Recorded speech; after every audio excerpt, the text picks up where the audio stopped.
All right, so I'm back trying to make another video of this and trying to really help you guys understand that it's impossible to build what they did in the time frame.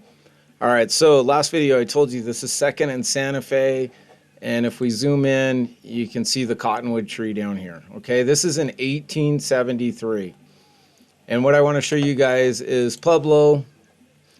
In 1870, Pueblo was incorporated a town with a population of 2,200 people. Okay.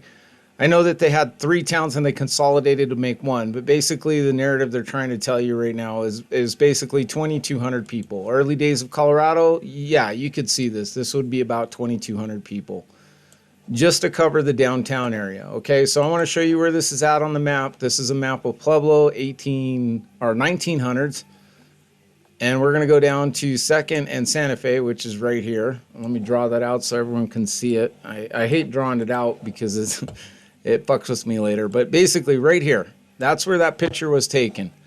Okay, and if you look down Union Street,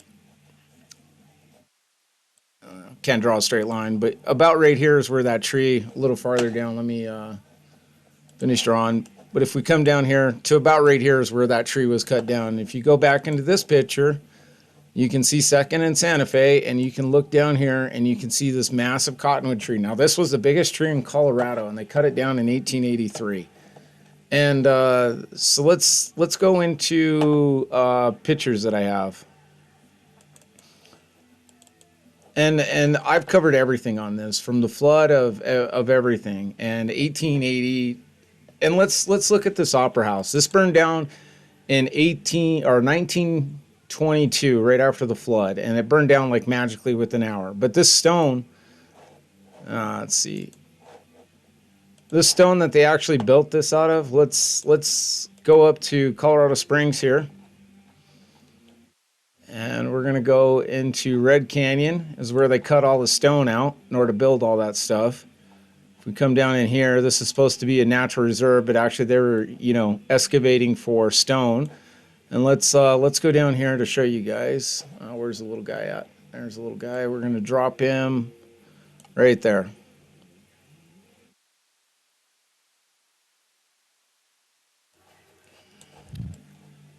And if you look right here, you can see the stair step where they were actually cutting all the stone out.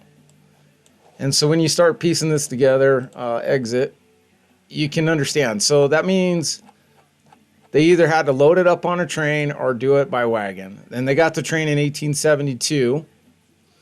But in order to move it from here to the train route would have been over here. So they would have actually had to carry it by wagon. So imagine how much time this actually takes. Not only is it like 3 times as long, but getting all the materials, the skilled labor and everything in order to make buildings that look like this. And this is just one. So you can actually see that there's nothing built around this building. And you can see that it's earlier. Let's see if we go into here.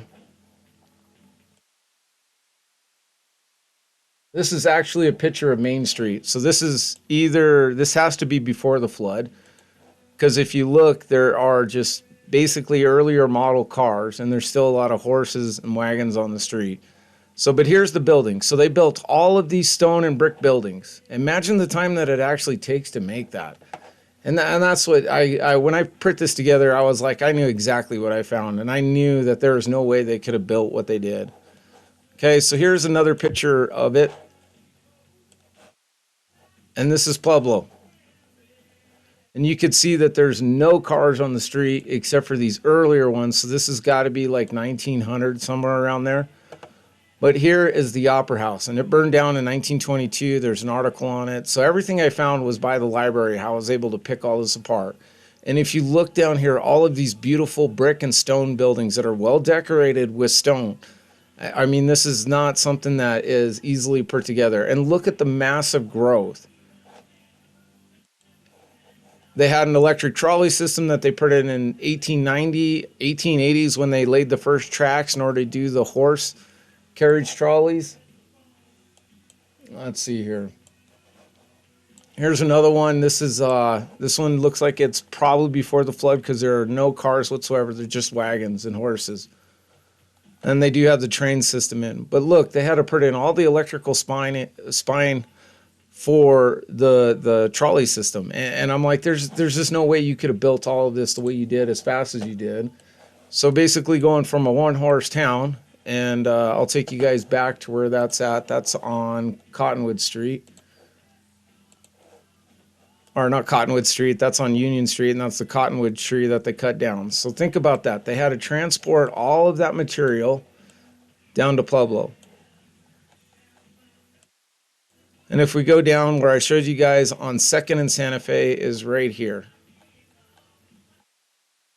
Okay, that's where they took it. Tenderfoot Hill. There used to be a mound here, basically right here, and that's where they take the picture. And if you look down here on Union Street,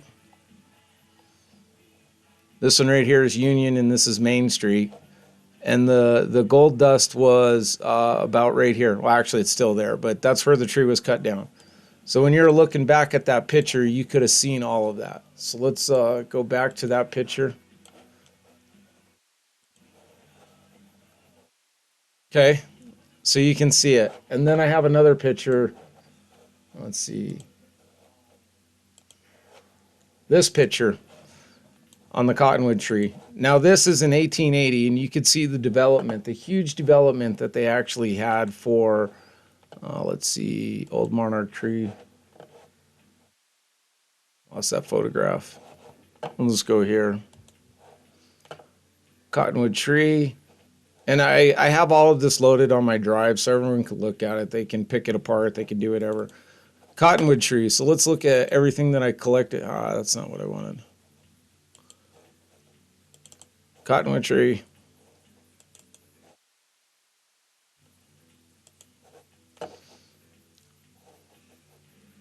Okay, so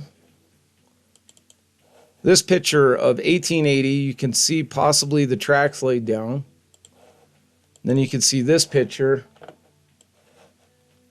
And this is somewhere around 1880 because they have the horseless carriage. Don't do that. And so look at all the buildings and everything they put in. Now, this is the original one that was with the one horse tree picture, but you can see all of this massive construction. And then if you look at the picture in 1880, you can see that the windows are put in. And that's the other thing is they doctored these photographs because back here is the hill and you can't see it. And this one, you can kind of see it right there, the dark shadow. But I mean, it's like all these photographs were, tampered with or, photoshopped in, and that's just it without clear photographs. But here you can see the one horse trolley system that they had. And that was magically put in 1880 along with everything else, CF&I, all of it. So if we go back into here, I want you guys to look at this map, okay? And this is of 1900, and I want you guys to focus down on here. Here's CF&I. This is the original plant that they installed. And then if you go to a 1907 map, you can see that they put in, this one won't blow up. Well, this is I'll have to get a different map for you guys, but it's in my drive. But anyway, you can see a completely like new plant on top of the old plant, and you could see the smelting plants, the brick, the fire brick company, mineral palace, all of it, all the train tracks, all of it. You got two roundhouses here. I mean, you have to think about the infrastructure. And Minnequaw Lake is down here to Cole CF&I. They put in all the irrigation ditches, all of it, all of it. And they had City Park, and this map was in 1907. They already had City Park laid out. I mean, this is the fastest construction I've ever seen anybody do, and there's no way you could have done it. So I'm just going to try to make these videos shorter because people have attention span of a gnat, and if they don't have the flashing lights like a fucking slot machine, they can't pay attention past that. But I don't know what to do. Like, I know what I figured out. I know what I proved. I just need to get other people to really understand that there's no way. And let's take a look at these smelting plants that they had. All right, so go back into drive. Let's go down to smelting.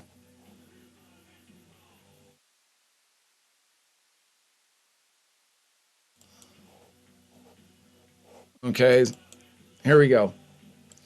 Like I said, and I found these all off the library. These are in the Pueblo, Denver library. And this is just one of many of the massive plants they had.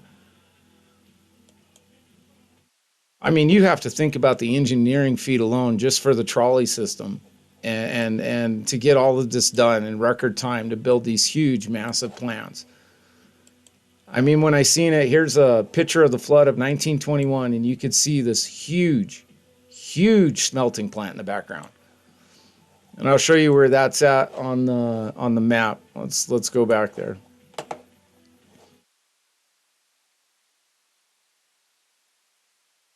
That is this plant right here, because they took the photograph from the where is it at? There's the Knuckles meat plant that's right around here, and it's looking back at this plant. It shows this bridge being tore out. That's where they're looking at it. And so when you really put this together and this one, two, three roundhouses that they built, just the infrastructure alone for that. Let's go back and we'll go into my deal and let's go to roundhouse. See if I put it under roundhouse. Train infrastructure.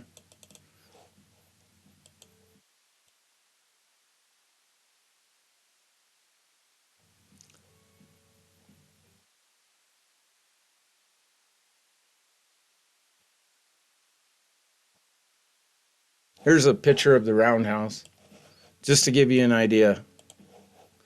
Okay, let's talk about bridges and infrastructure. How long do you think it takes to put in a bridge nowadays?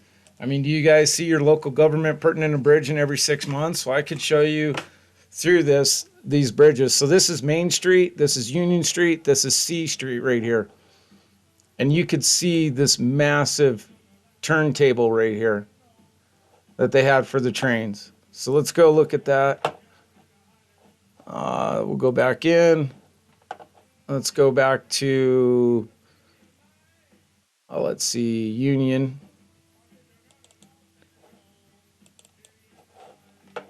Okay, here's a picture of Union Street that I found. And you could see Union Street, but you can't see Main Street. But you can see the train depot built. You can see also in the background right here that what is that? The Opera House was built. And the thing is you look around these old houses and stuff that are all in Pueblo, like all of this is like a time capsule. You have to really understand like what I've discovered and how easy it is to pick this story apart. Because you have Colorado Springs. Let's see, come on, pull that up. All right, let's zoom out of this and we'll get our bearings going north.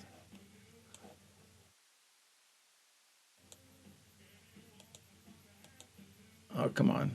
Thought there was a little icon you could do to get it to go back north. There it is.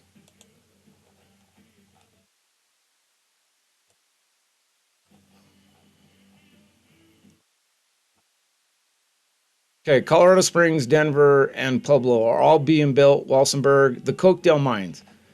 So you have to bake a special coke in order to, or basically coal in order to be able to use for steel. Like it's part of the process of making steel. It's for something to do with the oxygen in the steel. And so these coke ovens were made for CF&I. So imagine transferring that up the train line to CF&I. So all of this, like I said, it's just, I mean, it's like a fairy tale when you look at all of what they built in just basically 30 years built. It's impossible. It's just impossible. And like I said, share, do whatever, make fun. Actually, that's even better yet. Make fun of me because I'm telling you, I know what I know, and there's no way that they could have built any of this in the time frame that they did. And that's the hard part, is to cover Denver, Colorado Springs, Pueblo, and show all of what was built, and it's impossible because of the skilled labor just alone. I mean, you had migrant workers, you had child labor because there wasn't enough jobs, or there was too many jobs and not enough adults to fill it, so they had to transport large amounts of children to work in all these factories and everything. That's where all the child labor laws come from. And when you look at our history and understand that they played us like a a fiddle. And you have to think about where they were getting all the steel from, would have been back east. And the only way to transport it would have been in 1870, well, 1872 just to get to Pueblo. And then you look at all these other ones and you go look at the world fairs. And I'm telling you right now, I wish I could take a bet on this that when this truth starts coming out, because it's coming out, I don't care what you say. That's why the deep state is so in panic right now because they know that this stuff's going to come out eventually, and it already is. Like it's amazing all the people I see posting more and more about it, and I just like I'm doing my part for my country and my world because I'm telling you if this is true, this will solve the world problems. It will bring in world peace because this is part of the equation. This is what they've caused so many fights and wars and division over. So follow me. I'll keep making videos. But like I said, there's so much information to cover. I've watched other people make videos and it's like for 3, 4 years, I mean, they cover small parts of it. But when you put this thing together as a whole and realize that this is basically the best conspiracy there ever was I could have found because I know what I found. So brothers and sisters, share because that's share the information. Keyboard warriors. It's the only way we make it through this.